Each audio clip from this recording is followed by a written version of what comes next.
E o que é essa base, né? O que é essa base que todo mundo fala? Bem, são noções básicas de computação e programação. Mas quais noções? Lógica de programação, portas lógicas, estruturas de dados, algoritmos, sistema binário, conversões, hardware, sistemas operacionais. O seu primeiro bimestre, o seu primeiro semestre da faculdade, muita coisa daqui é abordada. E não necessariamente você entende a maior parte dessas coisas.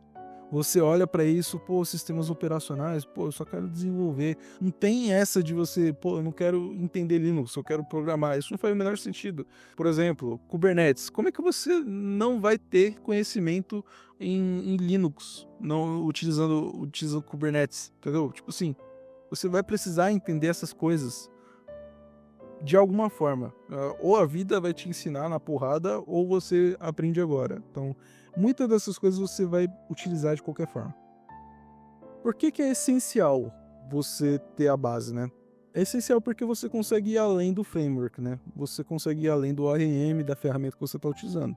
Por exemplo, se você utiliza Docker, mas não entende cgroups, não entende o limits, não entende conceitos do Linux, sistema do kernel do Linux, você acaba se perdendo, porque você não entende como é que funciona, né, debaixo dos panos. Você só ali build uma imagem, joga um container ali, joga o seu Node num container e roda ali o projeto e é isso, é mágica. Você acaba não tendo a visão completa. Quando você esbarrar num problema ali com um Dockerfile da vida, você vai se esbarrar num problemão, você não vai conseguir entender nada, você vai jogar pro ChatGPT, você vai falar, é isso, não sei esse negócio. Mas não, é porque você não tem a ideia, a visão total da ferramenta, né? O RM, pô, eu não entendo nada de SQL, eu quero, sei lá, mexer com o Prisma, entendeu? Você vai acabar meio que se ferrando um pouco se você estiver lidando com um post, entendeu? Então, a mesma coisa vale para framework, a mesma coisa vale para plataforma low code. É que a plataforma low code é justamente para uma pessoa que não entende de nada. Então, foi construído com um grande trabalho de UX ali, que a pessoa vai só arrastar o componente e tal. Mas para dar manutenção para esse tipo de código, se acontecer algum problema, né? Você vai precisar entender a framework que a plataforma se embasa, por exemplo. Tem uma plataforma X que usa Angular. Você vai ter que entender de JavaScript, você vai ter que entender de Angular, entendeu?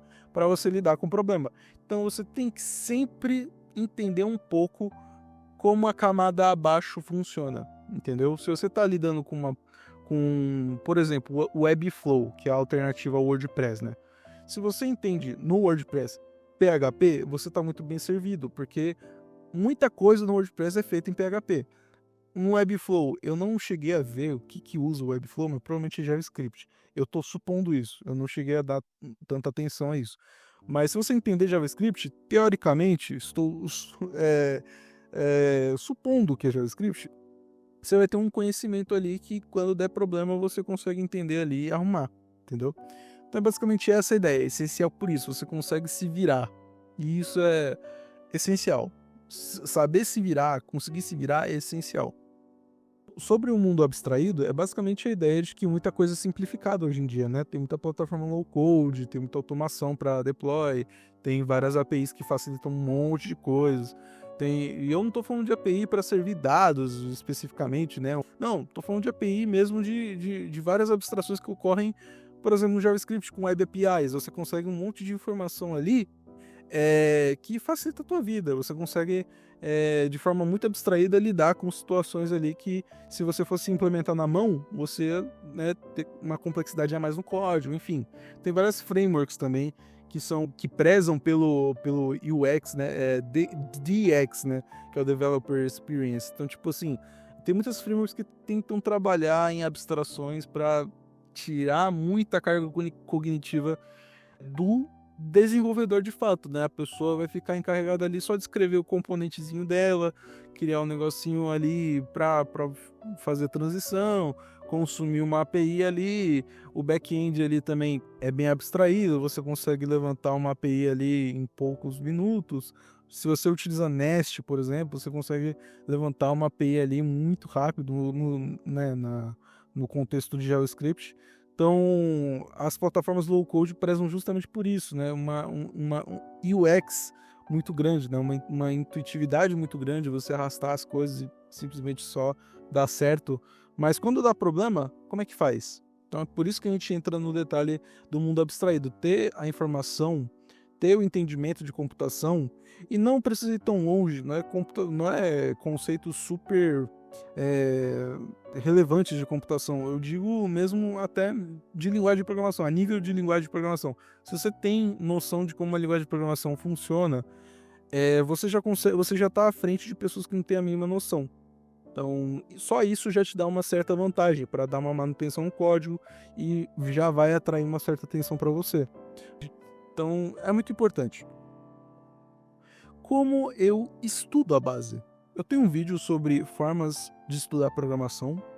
Lá eu falo um pouco sobre isso, mas eu vou especificar um pouco mais desse vídeo. Então, eu vou abrir um pouco esse card aqui. Quais formas que tem, né? No vídeo eu falo de 3 formas. Aí você vai ter que ir lá ver quais são essas formas.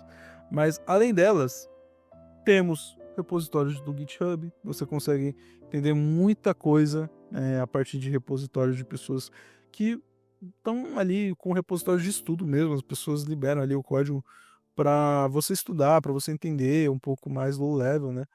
E você consegue contribuir em projetos open source. Então, se você quer realmente ter esse senso de colaboração ali em um projeto sólido ali, porque programação não é necessariamente só computação, código, é também colaboração. Muita gente, para construir um software decente, muitas pessoas se ajudam nesse processo. Então você tem entendimento um pouco de open source, colaborar. Se você não está no meio corporativo, se você não está trabalhando, se você não está... Cara, open source é muito legal, cara, porque você constrói uma base ali muito bacana. Eu nunca cheguei a colaborar open source, tá? Vou ser bem franco aqui. Eu nunca colaborei, mas eu acho super bacana quem colabora, porque, pô, aparece ali no GitHub, você consegue ver, né, para que repositório a pessoa colaborou, e, pô, é muito legal. Eu acho muito legal mesmo. Assim, se você tem essa pira também, eu acho que seria muito bacana você contribuir, né, de fato, em projetos open source. E livros, eu vou recomendar de novo, isso é uma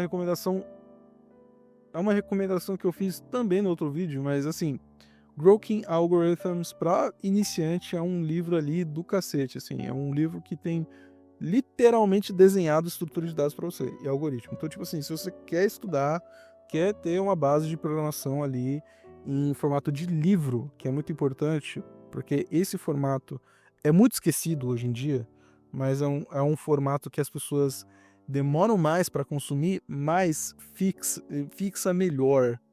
Pelo simples fato de você estar demandando um tempo especial para ler, um tempo ali para leitura, pô, você não vai estar, sei lá, em 2 telas você está programando e vendo a videoaula. Não, é um livro, só é ler. Só é ler, dar atenção para isso em um ritmo diferente, completamente diferente. Então eu recomendo demais Grokking Algorithms, tá?